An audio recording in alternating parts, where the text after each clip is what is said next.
Welcome back, everybody. This will be our second to last game of the day, round 15 of the 32-round World Scrabble Championship from Las Vegas, Nevada. This game, we finally get to see Wellington Jighere of Nigeria on stream, facing off against Australian Russell Honeybun. Wellington currently in second place in this tournament, one game behind American Will Anderson at 12-2. Russell in a cohort of three players right behind Wellington at 11-3. Those players in third, fourth, and fifth, although Russell currently has the least spread of the group in fifth place. I'm looking forward to an awesome game. Geoff, I believe you've played each of these players just one time before. Tell us a little bit about that. Yeah, that's true. Wellington, I remember playing quite a while ago. It was in the Worlds in Malaysia, I believe. And I remember it was a pretty one-sided outcome. I came in second in that game. Yeah, Wellington has had a string of just really excellent results in international competition for a long time. And it was great to see him finally win a Worlds in, I think it was 2015, I believe that he won. I could be wrong about that. Yeah, he seemed like against me, he played a very patient game. He had an early lead, and he did a very good job of controlling the board so that I really couldn't make much of a dent in it. And so I was suitably impressed by the way he played. Russell, I did play once. I don't recall a lot about the game. I think now that I look it up, I did lose it. But I don't know a lot about Russell's play. I know he's been an expert in Australia for a long time. So, and that's a strong Scrabble playing country too. So, yeah, I'm looking forward to seeing how he handles the challenge of Wellington, the world champ. Yeah, Wellington, from what I've heard about his game, has a phenomenal short game, a great grasp of like the 4 or 5 letter words, and a great grasp on defense as well. We'll see if he's able to pull ahead and put that defense on display as we are off to the races here. Russell to play first, DDIOWUX. Not a superb start for the Aussie. Yeah, the first thing you think of is getting rid of something like, WU and the duplicated D, and what is a word, so that helps with that. It doesn't score a lot. But, his other options, you could play Oxid, but then you keep WUD, which is less than ideal. If you for some reason, or WOX is another possibility. It scores best 26. It does allow for some overlapping possibilities, but the old Scrabble adage, if you could play wood, you probably should. But Russell has 2 other options. Ducks looks to be pretty solid, as does DOUX out of this turn. All of them simming very close to one another in Quackle and Ducks, the play Russell has opted to play here. Wellington to counter FLNPRTU. What did you have to say about that last turn, Geoff? Yeah, I was going to say, I think Ducks is a good choice, actually. And I like keeping the O with the W. It's a little better than, let's see. But and you're also not exposing a vowel. But so I think Ducks is a fine play. Yeah, good play for him. And Wellington without a great ability to counter punt, perhaps, to come underneath. Yeah, it's got to be something underneath forming XU, I would think. Or turf, perhaps. I don't know, punt or turf. Maybe play smaller with PUN or PURL. Yeah. Maybe flux to the F, but I think that gives up big plays down from the triple. Up furl, also another option. Through the U if you want to play more tiles off. Mm-hmm. Yeah, I don't think Wellington's going to be quite that open with it. I would expect to see an underlap here. And the underlap does come down. Punt looks to be a very standard play here, and the one that Wellington is going to play out of this rack. Russell now DEIOOTW on his rack, and he crucially has the O to backhook punt with punto. I expect to see that come down and either wooed, WOOED, or woody, WOODIE. Woody for 35 holds a T. Wooed for 33 holds IT. Geoff, what's your preference between those 2 options? I think Woody's probably worth the 2 extra points, but He's also, I think he's Whoa. he's more bingo focused maybe here and thinking about keeping DITE as a bingo leave. Whoa. Wild. Okay. Perhaps he missed the hook on Punto. If he didn't, I don't know. That is a very aggressive bingo-oriented play. But okay, Wu coming down, and Wellington to respond immediately as he's drawn into and spotted filaria, the 7-letter word. He's going to put this down immediately. So big play for Wellington to pull ahead in this game. He will lead 87-41 after the bingo.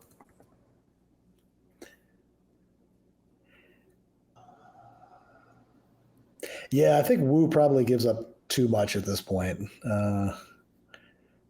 Just referring to Russell's last play. But it's going to pay off huge dividends for him as he'll draw IO dates and Toady. Yeah, that's the upside of doing something like that. I mean, sometimes you will hit it. I don't know. I mean, a rack that or a pull that good with the A and the S, you're likely to bingo a lot of the time, but he's going to bingo for sure here out of this rack. Going to take his time, look to make sure he finds the best bingo. But IO dates or Toadies playing either with punts or Puto looks to be the highest scoring option. He can also play Toadies for the same score with 4 overlaps above Filaria, TAOR, AI, and Dad. So we'll see which of these he decides to pull the trigger on. But these high probability bingos, top Scrabble players will not miss IO dates or Toadies ever. Yeah. And this may be one of those things where, some Scrabble players rely on mnemonics of certain types for high probability racks like this. They'll have phrases to memorize, like, what letters form an 8 with Toadies, for example.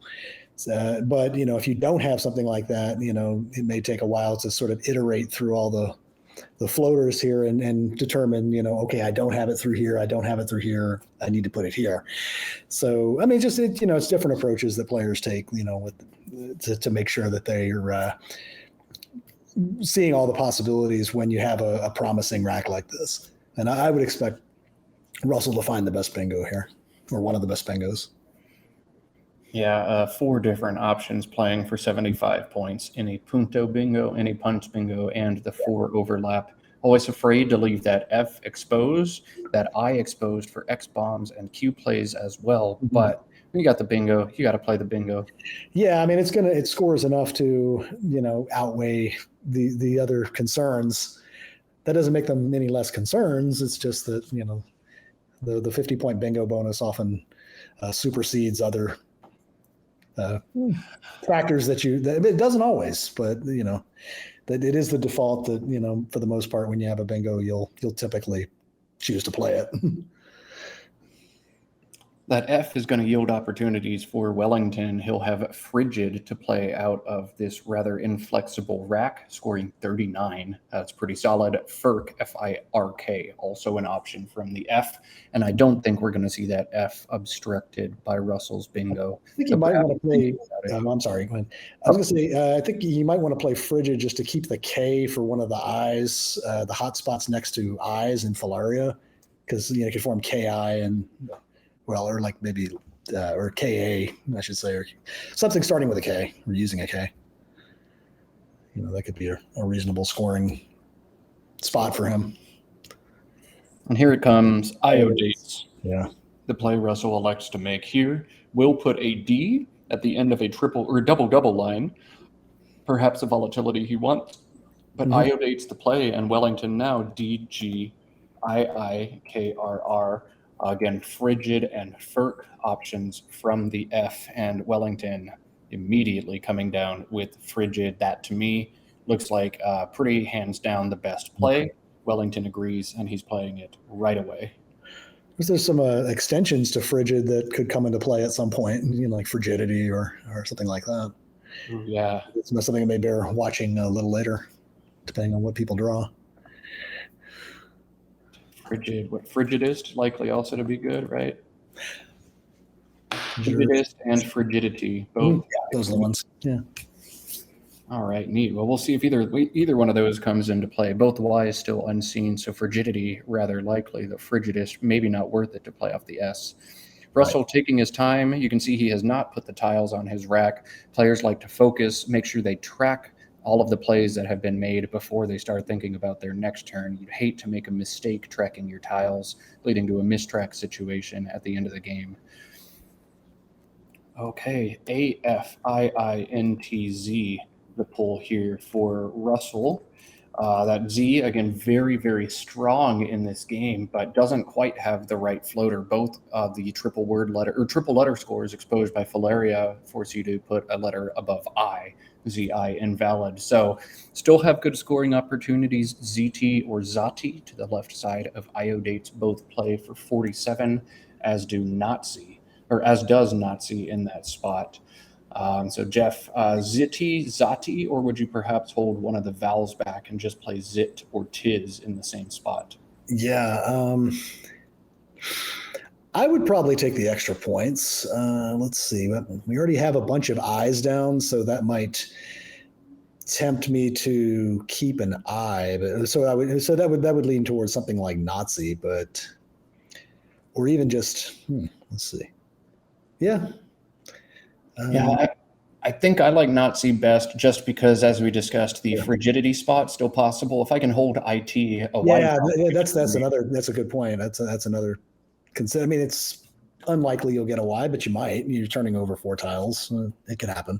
You want to leave enough, on your rack for interesting things to happen in your favor, even if they're not the most likely all the time. Yeah, a T and an N are reasonably neutral compared to one another, about the same valuation. So if you've got compelling reason to make one better than the other, maybe you consider that. Although the N also strong because it can be placed on the end of UPO. On. So both tiles reasonably valid in this situation, but you got to play one to hit that spot. We'll see what Russell does. Russell's been having a great tournament. It looks like he's picked up nearly 150 rating points only 2 days into this tournament, which is just nuts. Like, you hardly ever see rating games that much across a full tournament, much less a half tournament. So kudos to Russell, jumping from roughly 1750 all the way up to 1908, his current rating. Wow. Yeah, that's you got to be happy seeing that. Absolutely, yeah. Anytime you have a triple-digit gain in your rating, something's gone very, very well for you. Yeah, for sure. And Wellington retaining that K last turn, likely to cash it in here. LEK playing above Filaria for 37. Doesn't undouble those R's. EORR would be the leave, but I think you've got to grab those points here. Yeah, I would have to agree. OK playing in the same spot, scores 3 fewer points. EELRR looks even worse as a leave to me than EORR. Likely going to be inflexible next turn, so I'd be surprised if we see anything but Lek. And here it comes. Yeah, he didn't spend a whole lot of time on that one. I don't think he had to. I think it's pretty clear that Lek's going to be the best balance of points and lead that's going to be available for him. Now Russell gets to make an interesting decision here. He's got double V's, EFINRVV, and the play here he makes is likely going to determine the shape of this board down the road.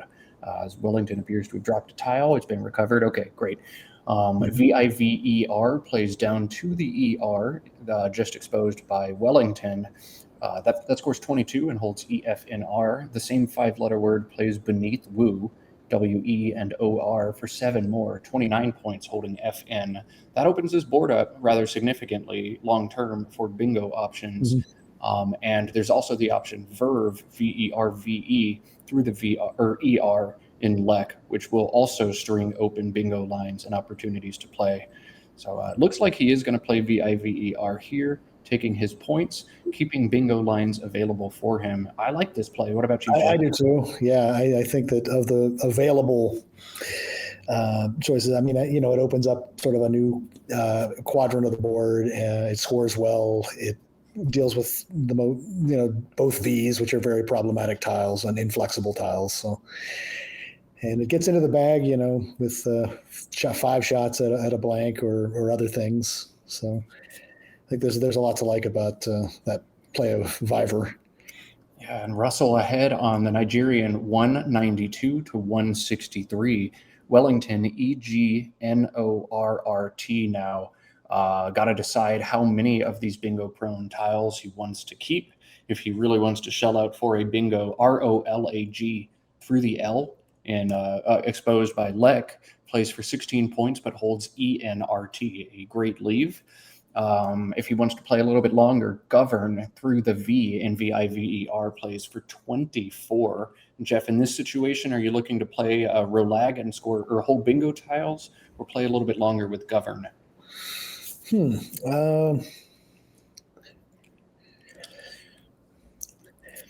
Govern is 24. Rolag is 16. I mean, that's 8 points. That's a lot. Let's see. One concern: there's 3 S's out. So, and Wellington doesn't have one of those, so it's possible that his opponent could. Let's see. Govern leaves RT.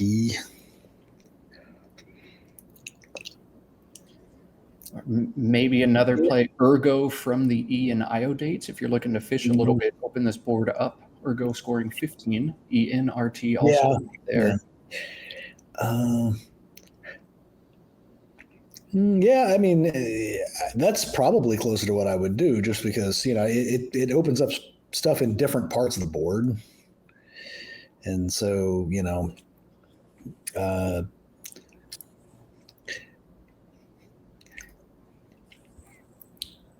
yeah, this is a good example, of situations where there's a few different plays that each sort of accomplish the same thing, but in different ways, I guess. So, but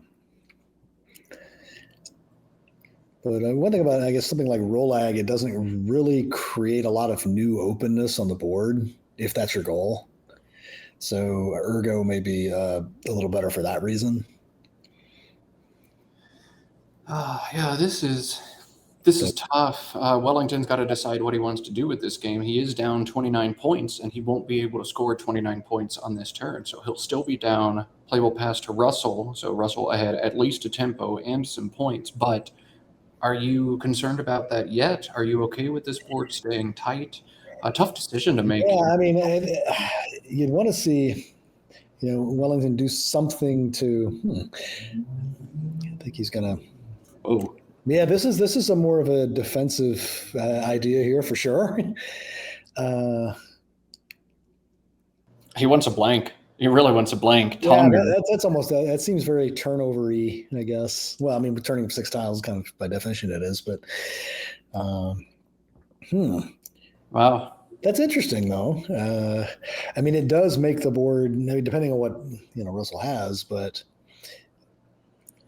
An interesting play, but going for the blank, maybe it pays off. Yeah, I wonder if it's something where Wellington is willing to sort of make this kind of move to get the board he wants. Perhaps so, yeah. Ooh, Russell missing an awesome play. Mafia plays alongside Zati on the left side. Azo, Fad. Yeah, I think he may have rushed that. Yeah. 39 points. It seems like he's rushed a little bit. Instead, FAP comes down right away, 28 points. AIM in a nice leave for Russell, but I think he rushed that a smidge. And that, well, that's true. And also, I think FAP plays a little bit into Wellington's hand. It doesn't take an S. So, I mean, it just creates an even more closed board situation, which, that may be something that Wellington wants to cultivate here. Even though Wellington does have an S himself. Maybe Russell is looking to play tight here, but did Russell draw 0-0-0? Oh my goodness. Wow. He did. Yeah. Oh, okay. That's rough. Okay, well, Wellington now on this board that is getting tighter and tighter will have some good options. Lacer scores very well in the same spot Mafia played. Azo, Cad, Eta, and Rit. Good way to score points for him. Several other plays, Racer or Acer, play in the same spot. Looks like he's playing CLARE here instead, which is also, I don't think this is a word.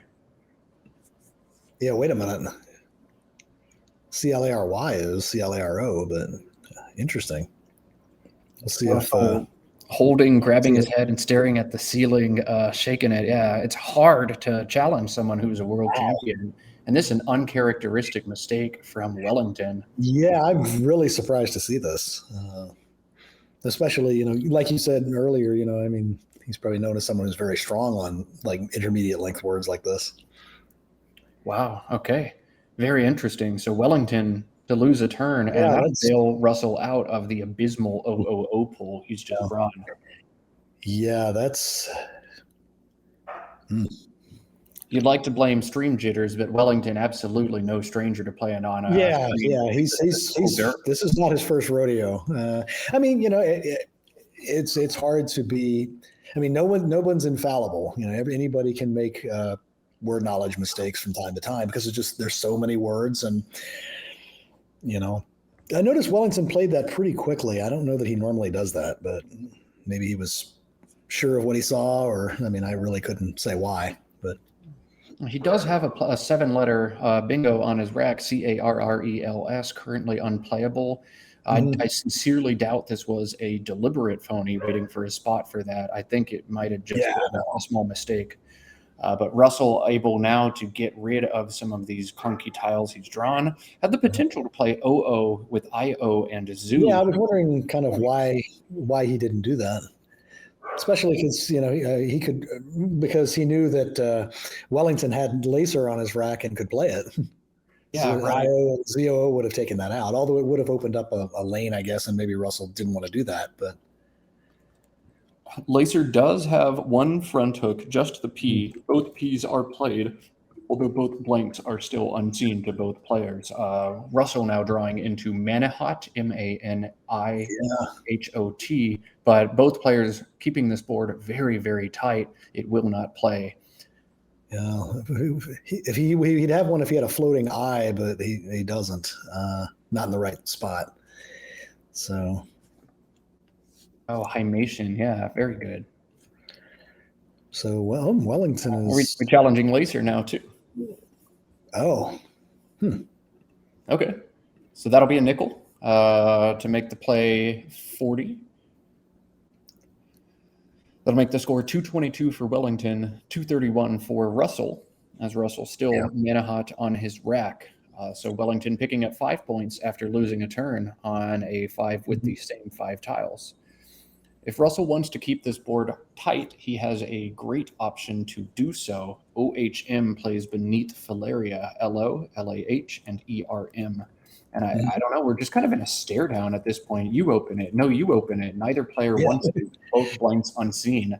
But we know neither player has one. And they're willing to the first one and a great rack to go with it. EEG and RS blank. Yeah, that's that. I know. So I wonder if Russell was not playing IO and ZOO simply because, he figured Wellington would form Azo and he had the N for Azon. I mean, I'm not sure that's what he was thinking, but I'm just trying to know one possibility of why he might not have done that. Wellington's rack is so good, he will have a playable bingo at the bottom. If the blank is an S, it'll play beneath Tonger. I'll leave that one as a little puzzle for chat as well.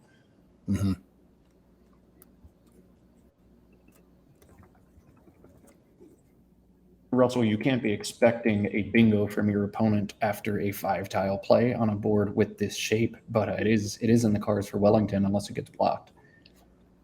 No. Well, I guess anytime there are blanks out. I was wondering if there's something crazy through like LA and then I, maybe like an ING word that was like a 10 or something, but I haven't looked too closely to see it. And every once in a while, something like that fits anyway.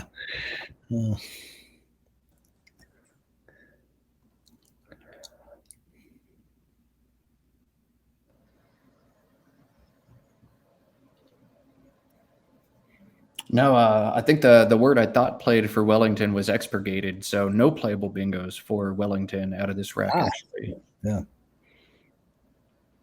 That's right. Oh, yeah, that's right. Yeah, okay. Well, yikes. I don't have the expurgated lexicon yet, apparently. I've learned that right now.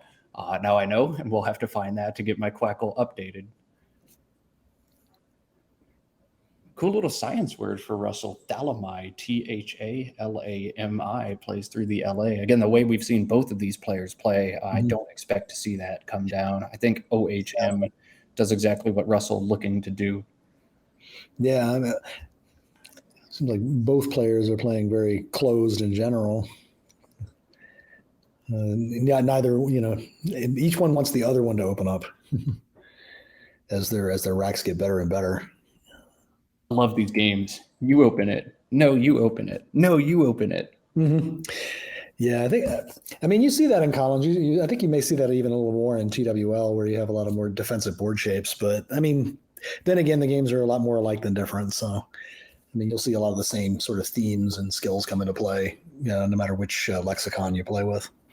People say there's no defense in Collins. I couldn't disagree more. I consider myself a defensive NWL player, and when I play CSW tournaments, I'm still able to wall up boards if I want to, if I feel I need to. Yeah, I mean, a lot of times, the extra words can enable defensive plays that, overlaps or things like that can muck up parts of boards. It's like now you have a tool to do that, and your opponent does too. So, if that's sort of the shape of the game, then, it just gives you more tools to do either kind of game, if you want to think of it that way. All right, so MON, the play for Russell, will open up that back S hook on Asons, but still no playable bingos for Wellington out of this turn. We'll have to see. GENS plays for 35, does give back some overlapping counters. Will he do that, or will he look to open this board up? No, he's been extremely patient so far. And so, I mean, and he's got to be thinking, whatever Russell is sitting on, Wellington's sitting on something that's maybe even better. So he may not have the immediate urgency to just throw the board wide open. I think that would be kind of out of character. But of course, the more time passes and you don't bingo, the less that's true. Your opponent's constantly improving their rack, so you can't always think that way too long. But GENS for 35. Let's see, that takes it, 258, 257? So you'd be a 1 point game at that point? Yeah, so 35, 258 to 257, Russell's advantage after that. Yeah, and it looks like that. I mean, there's only one S on the board, so I don't know. I wonder, just GEN maybe try to set up Ion, but a 2-letter plunk would knock that setup right out. Yeah, you're not really able to get to the triple word score lane easily without your opponent being able to do something about it. Wellington going to look for probably 9-letter plays through the ER, 10-letter plays through the LA, 3 spaces and an I. They're juicy. Yeah. Let's see. We need.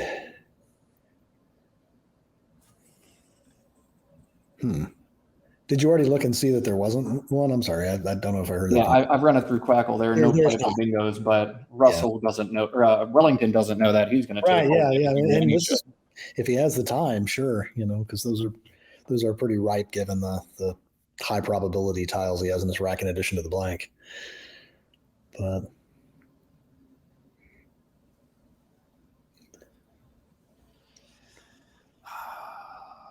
Tough turn for Wellington. I am curious to see how he plays this turn, though. He's also got a really nice REGES to the left side of that Lacer Zati Iodates clone. Gazon, yeah. Yeah, making GAZON. That'd make a neat little 4x3 rectangle there. That'd be awesome. Yeah. 36 points, holding an N, drawing for that second blank, perhaps. Yeah, it's EG. Yeah, wow.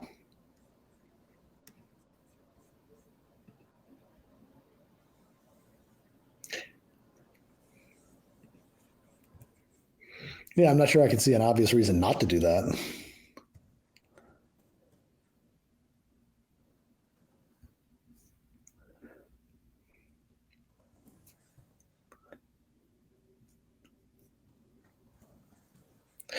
Do we have an idea about how much time people have used at this point? I don't see it on my screen here, but Yeah, let me pull up the Twitch feed. I've also got him blocked. Wellington with about 12 minutes left on his clock. Russell with about 10 and a half on his. So no time pressure just yet, although the way this board is shaping up, time going to be at a premium later on in this game, unless it comes down to who gets the bingo down.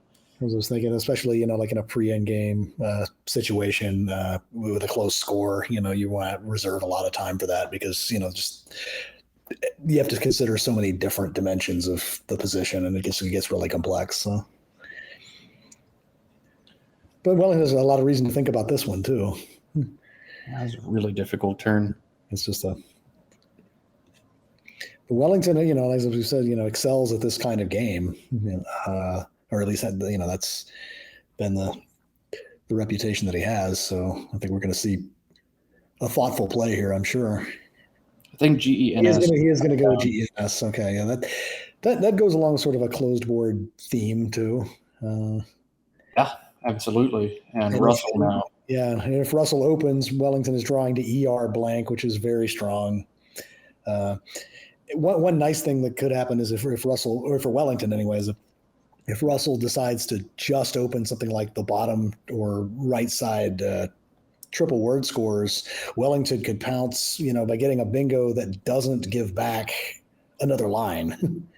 And that could be a decisive advantage on a board like this because, so much of it is already exhausted. Oh, I was so sad for Wellington when he picked up that cue, and then so happy the cue came out with it. What a fun round. Oh, man. Okay, this game is going to get cool. Yeah. And both Ys still unseen. Frigidity still in play for both of these players. Yeah. Only one I and one T unseen from Russell's perspective. So if he sees that possibility, holding on to IT looks like a great idea here. And he keeps things tight. HA 22 points. Just closed game. Russell pulling ahead 280 to 257. EEI QRU blank the rack for Wellington now. And he will be able to bingo. How on earth could you bingo on this board, you may ask? I'll wait for chat to figure it out. Chat's already figured it out. Okay. Yeah. The blank P, re-equip and placer at the top of the board going to play. That's not where you're expecting to get a bingo down, not where you're expecting to get bingoed on if you're Russell, and wildly not really going to open this board up. Crazy. What? You drew the bingo up there? Has Wellington already picked up the blank slip? It looked like he did, and he's just holding it next to him. Big flex. People have different ideas about the etiquette of the blank slip. I know that there's a lot of mostly facetious chat about it. I say mostly.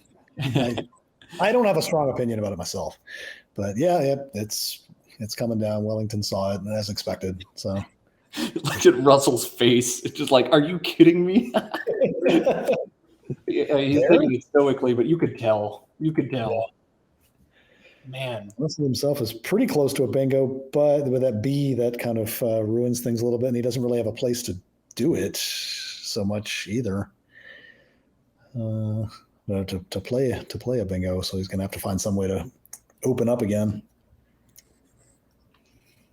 I do that all the time. I just grab the blank slip and hold it while I look for my best bingo, mess with my opponent. I don't really do it on purpose. I just do it because I want to hold the blank slip. It feels good to have it in your hand. I never, ever draw blanks. So when I do, I have to savor that moment. I'm being entirely sarcastic, by the way. But yeah, re-equip. What a tough break. And Russell now got to try to find a way back into this game as he trails by 51 out of nowhere. Frigidist going to be the way for him. Yeah. And he spotted it. Mm-hmm. And I think at this point it is worth it to do that. He has to open up other parts of the board, and he needs the points.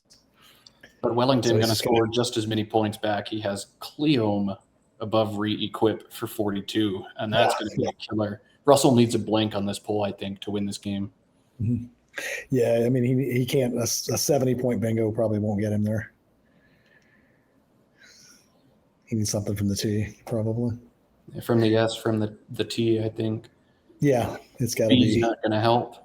Let's get the unseen pool on display to see. Ooh, he drew the J Oh, one. now he gets the Y one turn after frigidity. Yeah. Oh, Yeah. dang, Yeah. Russell. You can see it on his face too. Times. Really? Now I draw the Y?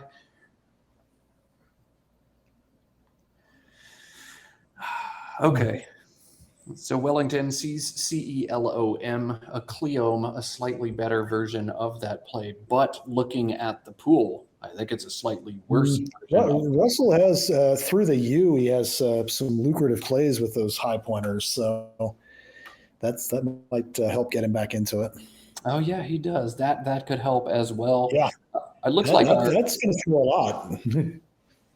our script is showing 6 vowels, but I guess it counts Y's as vowels. Only 4 true vowels, 1 A, 1 E, 1 I, and 1 U in the 17 unseen pools to Wellington. Wow. Yeah. I think, Wellington has Selam set up on his rack. And I think that makes sense to hold 2 vowels just given the pool. I mean, that's an adjustment that you would expect Wellington to make. Yeah, he's going to go ahead and count, make sure his tracking is correct. Are there really just 4 vowels in this whole thing? Goodness, that's a lot of plastic in there for just 4 vowels. And I think that's a good idea to play Selam. Now he looks to play Cleome instead. Mm-hmm. Yeah, it is a few extra points. So yeah, I'm curious which way he'll go. And you turn over one more tile to get at the other blank, if maybe that's part of his thinking too, because we saw him go for turnover a little bit with Tonga earlier, so maybe that's something he's emphasizing. Also going to leave 4 in the bag instead of 5. Help guarantee he might go out first, which I think sets up the tempo he'd like. Yeah. So Cleome, 42 points, pulls Wellington ahead by 51, 373 to 322. And he'll get 5 additional points on the challenge here. So 378 to 322. Yeah.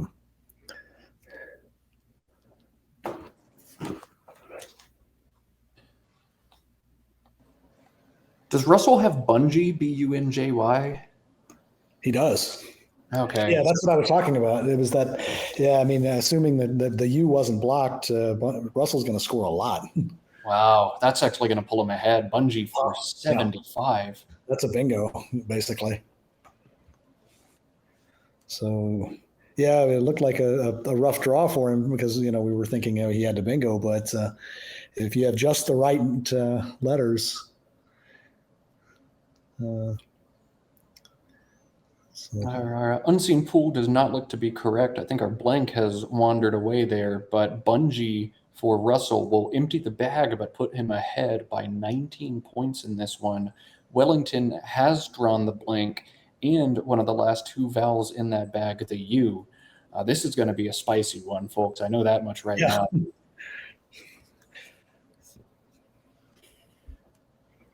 Yeah, something is wrong with our tracking. Oh, there we go. I think it's just okay, got it.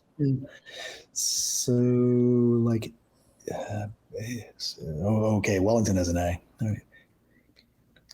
He did. He held an A after Cleome, picked up the U and the blank.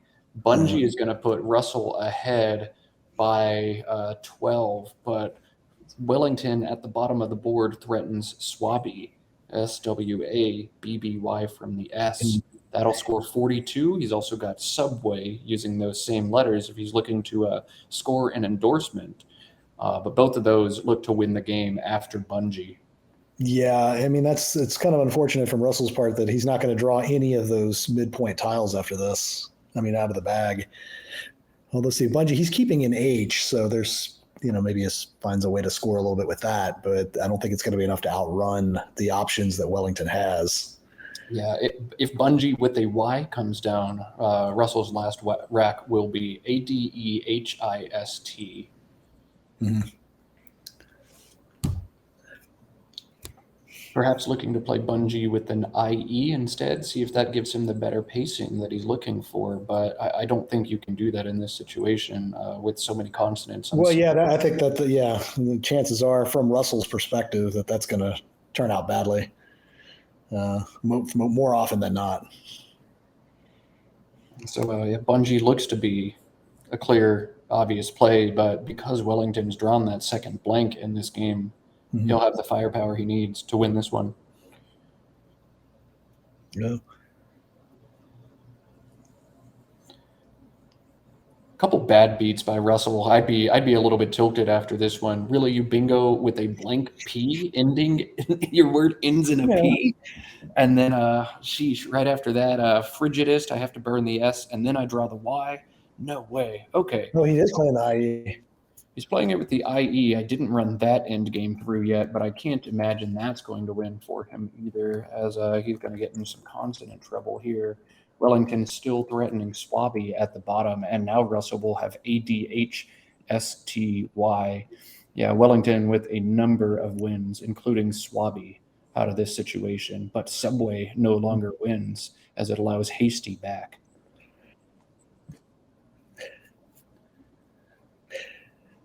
Yeah, I can see. I mean, I can see the argument for keeping the Y just in case you might need a play on that row 15 there after like Wellington's play from the S. That's actually going to be something Russell needs to in a lot of different scenarios, but it still doesn't seem like it's going to be enough here.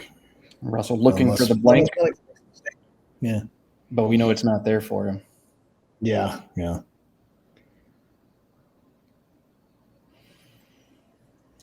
So Wellington, a number of winning sequences here. The most optimal end game, Swabby for him.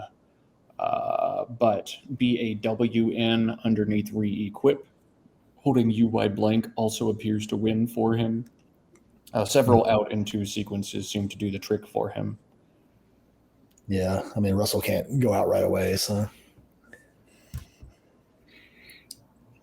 that's a nice thing about Wellington having like multiple useful scoring tiles in the end game is going to that's enable him to outrun.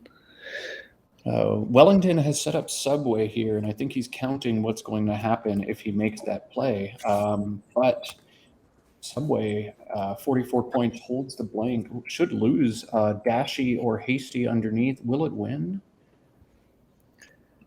Yes, it still wins. Oh, wow. Let's see, end blank. He could play top right corner. Yeah, for like 6, 9, 14. Yeah. Yeah, so Subway yields Dashy, but then the blank N plays up top. It'll end up with a 3-point victory for Wellington if he ends up playing Subway in this situation. Wow. That assumes that the players have the game scored accurately, which sometimes is, if there's a play goes misscored by 2 or 3 points. I mean, I think players probably have enough time to recount things and make sure it's right, but that's just underscores the importance of doing that. So I've had a game where I thought it was one score and it was another score, and I made my play before taking the time to recount, and I ended up losing because of it. So that's a hard lesson to learn. Yeah, and I think we've all made that mistake once or twice, a brutal one. Mm-hmm. Yeah, that'll sting a little bit. But yeah, it looks like Wellington's evaluating some different options here. I like Subway because you increase the value of UN there by more than you're decreasing it if you use the blank to play Subway. So yeah, that's cute. I like that. Yeah, that's very astute there. Yeah, crafty. Yeah, and he hasn't exactly committed to that either. I mean, there's other plays he might consider as well. I mean, we talked about Swabby, and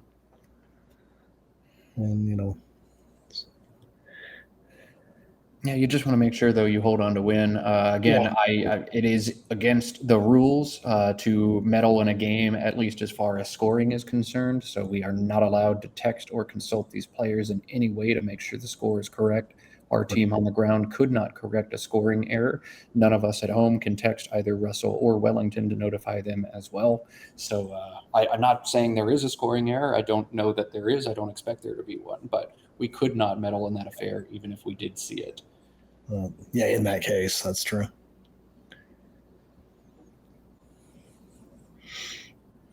Nice thing he's just evaluating Bond. It's got to feel good, though, for Wellington, knowing you found a winning sequence, and now you're just evaluating which winning sequence is the best winning sequence. Yeah. Well played by Russell. He's having himself a great tournament, and although he won't win this one, defending world champion needed both blanks and a few well-timed draws in order to sneak this one out. You got to hang your head high after this one. Mm-hmm. Yeah, and it was the sort of game that Wellington excels at for the most part. As far as the closed board dynamics and things like that. At least from what I know. So Russell's got to feel good about. I don't know what Russell's ordinary style is or game, but if you have a game where you're sort of forced to do that same thing and you're hanging in there pretty well, that's something to feel pretty good about. Looking at round 16 pairings, and I don't have to go beyond the Table 1 matchup to know what matchup we're going to stream. Table 1 features David Eldar versus Will Anderson. I feel pretty good about that one. I think we'll stick with that one. Yeah, I think the crowd will be happy with that one. Thatcha versus Harshan on Table 2. I'd like to get Thatcha on stream eventually, but I'm not passing up David versus Will. Not a chance. Let's go. David Eldar, Will Anderson, board 1, coming up right after this one. Yeah, that matchup speaks for itself. If you disagree, go ahead and hit X. I don't mind losing the view count, because if you don't think that's going to be a good, entertaining matchup, you're in the wrong place. Yeah. You just don't like Scrabble at that point. Honestly, yeah. We had some fun games yesterday too. Maybe not perfectly played, but still great level play from players from all around the world of different ratings as well, and fun matchups as well. Yeah, that's one of the great things about Worlds. You get people who are playing that, if they've never met, they've never played, they don't. It's all very, very new, and so, a lot of those matchups can be revealing or interesting, for that reason and many others. It's such a cool opportunity to get to play Worlds. I've gotten to do it a few times, and it's really kind of an experience like no other in Scrabble. It looks like Subway maybe going down here. Subway the play.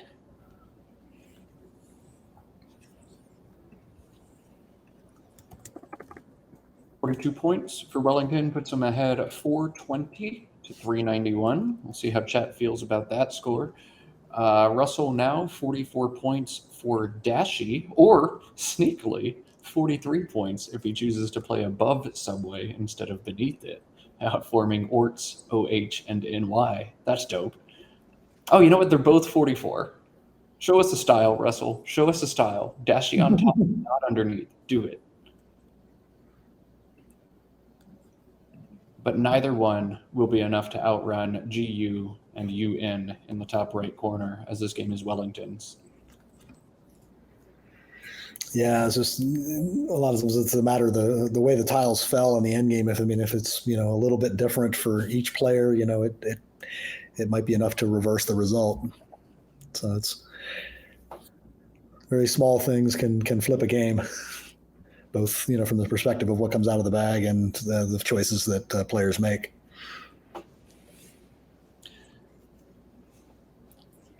So Wellington surviving a scare here from the Aussie, and surviving a game where he made an uncharacteristic mistake, losing a turn on a 5-letter word. Earlier he did play CLARE, which Russell challenged off, but winning 2 challenges as well on both Lacer and what was the other challenge? Cleome, I believe. Yes.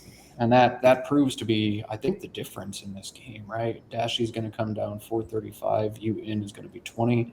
Yeah, so Wellington to win by 7 after all of this is said and done. And who said a nickel doesn't matter? Yeah, I guess. He netted 5 points on the challenges. I guess he lost. Well, no, wait. He got 2. He got 10 from the 2 challenge. He lost a turn, but got 10. Okay. So yeah, that's if Russell doesn't challenge Cleome, we're at a different score, and Wellington needs to find a different solution. Yeah, tough stuff. Yeah, the 5-point rule is interesting for that reason. It can its consequences are not always apparent right away. Yeah.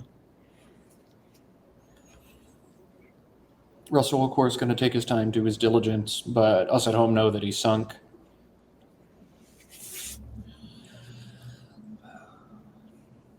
This is round 15 of the World Scrabble Championship. This is a 4-day tournament featuring 8 games of Scrabble per day. You can see in the top left corner of the stream.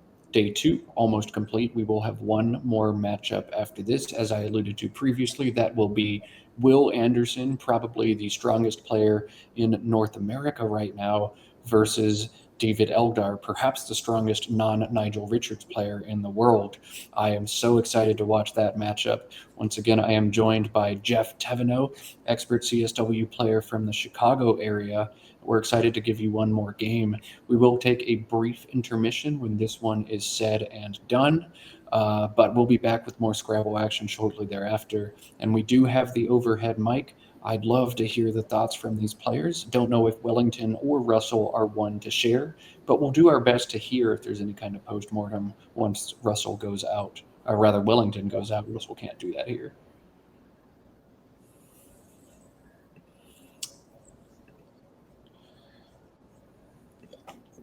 There we have it. All right, we'll cut to that overhead mic.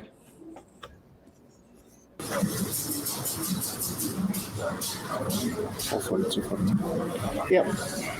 You're 435. Yeah. Yeah.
All right, well, no post-mortem here. All confidence and swag for Wellington pulling off the victory.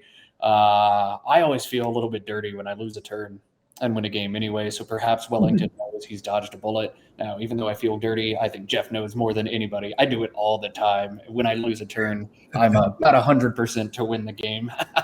But a good one here. We're going to cut to a brief intermission, and we will be back with David Eldar and Will Anderson as our last game of the day. Y'all stay tuned. We will be right back.